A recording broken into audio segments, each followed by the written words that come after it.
Order! Order! You are an incorrigible delinquent at times. Behave yourself, man!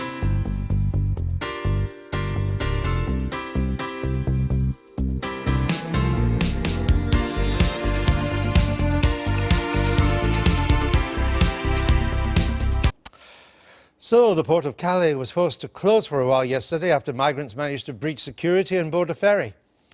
Amateur footage captured the moment a group managed to break through security fences and head towards a P&O ferry. The incident happened during a protest at the port in favour of migrants. The head of the Road Haulage Association here in Britain has renewed demands for the French military to intervene. Now, as it happens, the Labour leader Jeremy Corbyn was in northern France yesterday, visiting the migrant camps in Dunkirk and Calais. While he was there, he reiterated his calls for the British government to do more to help migrants. I talk to people all over the country, and not everyone's that cold-hearted. Not everyone else has a stony heart. They are prepared to reach out, and I think we need a response across Europe that reaches out. And indeed, Germany has done an enormous amount. Other countries have done varying amounts, and I think we should be part of helping to bring a European-wide support to people, and that's what I'm asking the government to do. So, Mr. Corbyn, yesterday, Beth, what do we make of this story that the government is now going to allow what they're calling unaccompanied children refugees already in Europe, it seems, to come into Britain? Some of my government sources suggested that that's not what David Cameron wants to do. If you think about how he dealt with this crisis back in August, he said we will take some Syrian refugees, but we will take them from the camps in Syria and around Syria. We will not take them from Calais, because he thinks that this is a push factor and it makes people come over. And so I think what the government might end up doing is that they might agree to take refugee children unaccompanied, but only from Syria and the Middle East, not from Calais. The kids who've made it here and could be in quite a bad way and quite vulnerable. Nick, what's your understanding? Yes, well, I think the signals from government is that they haven't made any decisions yet and an announcement is not imminent. But Beth does make a very important point, and the Prime Minister said this from the very beginning of this crisis. You do not want to encourage people to make that journey. Therefore, the instinct is to take people from the neighbouring countries. Except if you've got unaccompanied kids. Well, indeed. In terrible conditions exactly. in Calais or Dunkirk. Yeah. And the call to take 3,000 children, that's from that Save the Children report. Right. And that says that that is a fair proportion of the round about 26,000 unaccompanied children that have come to Europe. And the figures in that report are absolutely terrifying. In 2014, of the 13,000 unaccompanied children who ended up in Italy, 3,000 went missing. Of the African children who went to Italy, half of them had been subject to some form of sexual abuse. It is the most horrific figures in there, and it's interesting that that 3,000 figure, endorsed as you see by Jeremy Corbyn, also endorsed by the cross-party International Development Select Committee. So there is formidable pressure on the Prime Minister on this one. The humanitarian case is been strongly put by Mr. Corbyn, among others, and yet it's marginal. 3,000 children, be great for them. 37,000 migrants have come in to Greece in January alone, and the month's not even ended yet. 10 times the number that came in last January. This problem is getting bigger and bigger, and all the response to it, I would suggest, from all countries, has been wholly inadequate. It has. It looks marginal, it looks piecemeal, but I think that's about as much as you can expect until there is EU-wide agreements about how to distribute what you might call the burden of the influx. And there's nothing close to an EU-wide agreement. No. There isn't really even a deal between the EU and Turkey about sealing borders or dealing with human traffickers, let alone a deal within the EU about which country bears how much of the burden. Until then all you're going to have are these improvised solutions, 3,000 here, France taking a bit more. And there's not even certainty that a lot of these unaccompanied kids are overwhelmingly Syrian. There's a suggestion that actually the Syrians travel as complete families and the unaccompanied kids are disproportionately Eritrean or Somali, similarly distressed, but not quite the problem that you think you're dealing with. And of course the whole thing plays into the referendum question, because there is this nervousness in the In campaign that a referendum in, say, September, after a summer's worth of large numbers of migrants coming in, kids or otherwise, would skew the result this way or that. Right, huge story. Now, the huge influx of migrants into the EU from Syria and elsewhere is putting the future of the EU in, quote, grave danger. That was the stark warning from the French Prime Minister earlier this week. Tomorrow, EU interior ministers will discuss a possible 2-year suspension of the Schengen system of passport-free travel.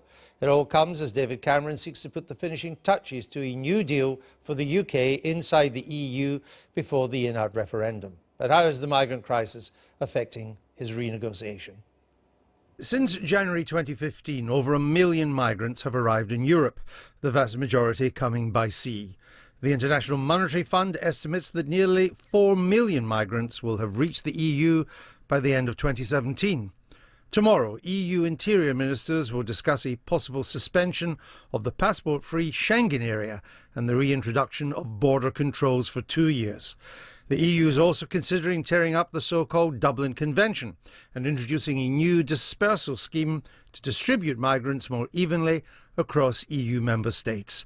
It's an extra headache for David Cameron as he seeks to renegotiate the terms of our membership of the EU and bear down on immigration. The Prime Minister's preferred option is a 4-year ban on new EU migrant workers claiming in-work benefits, but that's unlikely to satisfy many Conservative backbenchers. Former Cabinet Minister Liam Fox, who's already said he'll campaign to leave the EU, said yesterday that he didn't expect a British Prime Minister to have to take the political begging bowl around the capitals of Europe just to change our own benefit laws in our own country. And over the next 3 weekends, we'll be staging 3 debates on Britain's membership of the EU. Joining me now to discuss immigration in the EU are the UKIP MEP Diane James, who's campaigning for Britain to leave the EU, and the Conservative MP Damian Green, who supports the Remain campaign. Welcome to both of you. Damian Green, let me come to you first. The French Prime Minister says the future of the EU is in, quote, grave danger. If the EU is in grave danger, why would we want to stay in it? Because it's useful to us, it makes us safer and more secure and more prosperous, and therefore it's worth saving from our point of view, and indeed the other member countries. How does it make us more secure? And it makes us more secure because the way that we cooperate with other European countries, indeed the European institutions that are set up, things like the European arrest warrant, data sharing and so on, are really useful to our police and our security services. But we share data with the United States. Terrorism. We're not the 51st state. Not on the same automatic basis as we now do. No, there is automatic sharing of intelligence information between Britain and the United States through GCHQ and the NSA. There is, and we have a separate treaty with them. It's not as automatic and quick. I think that the key difference is that we can exchange information now within minutes with other European countries in a way that with other countries in the world it can take, and indeed with other European countries before we sign up to these measures, it takes days and weeks. And obviously that means that particularly in cases of terrorism, and you know, sadly we live in an increasingly dangerous world with global terrorism, actually that kind of European cooperation is increasingly important. Diane James, Europe faces a migration crisis. Yes. Your solution is to turn Britain into Fortress Europe, isn't it? No, Fortress it's not. Britain, isn't it? No, it's not to turn it into Fortress Britain. It is to regain border control for the United Kingdom. And that's a position endorsed now by a number of countries, number of member states across the European Union. You've got 5 countries already that have reimposed border controls to some extent. And, in the last week, we've had France say that they will extend their border control, their passport control, as an emergency measure because of the terrorist attacks in Paris. Right. Now, border control is needed because under the current system, freedom of movement, people, services, transport and such also means freedom of movement for terrorists who come in, for weapons that come in over the Balkan states. But we have border controls. We don't have border controls, not sufficient border controls. If somebody comes in via, for instance, the Mediterranean states or via the Balkan states, they have then gained entry to the European member zone. If they can't then move around. If they ultimately get their passport, their EU passport, ultimately... But that can take 10 years in Germany. No, not necessarily. It's 5 years in Germany, for instance. It could be granted much, much sooner if the Dublin Agreement is actually changed and asylum seekers get a faster processing. They can then come here to the United Kingdom.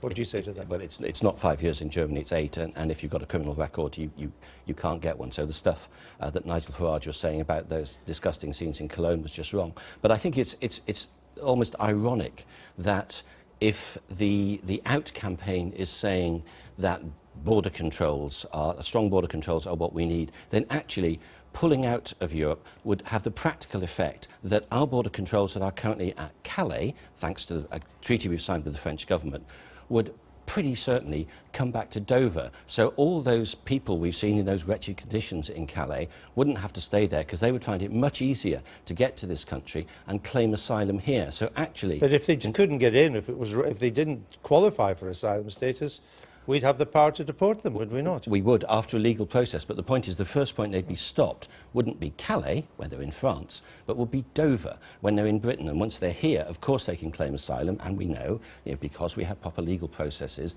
it takes a lot of time and a lot of expense to deal with that. Well, Damian, he's already accused me of getting my facts wrong. He's got his facts wrong here in terms of the agreement in terms of stationing our teams, our support staff, our policing, our border control in the French ports is a France-UK agreement. It's got nothing to do with the European Union. If you're now suggesting that the Entente Cordiale between France and the United Kingdom gets torn up just because we leave the European Union, I think that's fanciful and I think that's totally misleading. Well, so I'm sorry, I don't agree with you on that one. It's very simple. France signed that treaty with Britain as a fellow member of the European Union. Yeah. And the French Interior Minister has said that, of course, they would look at the Le Touquet Treaty. Of course it would be at risk. And do you think the people of Calais want that camp on their doorstep? Of course they don't. It would be in the French interest to stop doing us that favour. How would David Cameron's renegotiation of our membership help address any of this? The area of the renegotiation on this is about the extra pull factor that comes from the perception that the British benefit system is easier to access than other people's benefit system, and that therefore there are people coming here simply to milk the benefit system. And I think what a lot of people think about immigration is that they are much more relaxed about people coming here to work and pay taxes and so on. They don't like people coming here to exploit our welfare state. But what he's looking for, the Independent Office of Budget Responsibility has said, is, quote, unlikely to have a huge impact. And indeed, you may marginalise one pull factor, but by the huge increases and the substantial rises in the national minimum wage that are coming along, you've just increased that pull factor. Well, I think it's a point of fairness that's what get people really sort of emotional. But it's unlikely, in the words that they will be able to have a huge impact. Well, that's on numbers. It's numbers people seem to be worried about, can't tell and this will have very little impact on the numbers. What the numbers will be, but I do think people can make a distinction between those who are coming here to work, who benefit our economy and benefit all of us. They pay taxes. But are we agreed that it's unlikely, even if it seemed to be fairer, that it's unlikely to have any much impact on the numbers? Well, we don't know, and yeah, we're all well, the OBR is a pretty good guess. The OBR is guessing. I mean, as you say, they're good guesses, but it's a guess. Nigel Farage says that he'd slash immigration even if it meant lower economic growth. Do you agree? There's two parts to your question, Andrew. George Osborne has predicated his fiscal strategy on high numbers of immigration. UKIP's strategy is predicated on let's have individuals who come here on a points-based system who deliver real value to this country, who aren't subsidised via the tax credit option, and who actually meet the needs that we have here in the United Kingdom. Now, currently, as we well know, we want engineers, we want medics, we want nurses, we want lawyers. The UKIP strategy has never ever been to stop those individuals coming in. What we're saying is that the impact of low-skilled immigration on this country is negative, and hence Nigel's position. But my question was that even if it meant slower economic growth, would you still cut the numbers?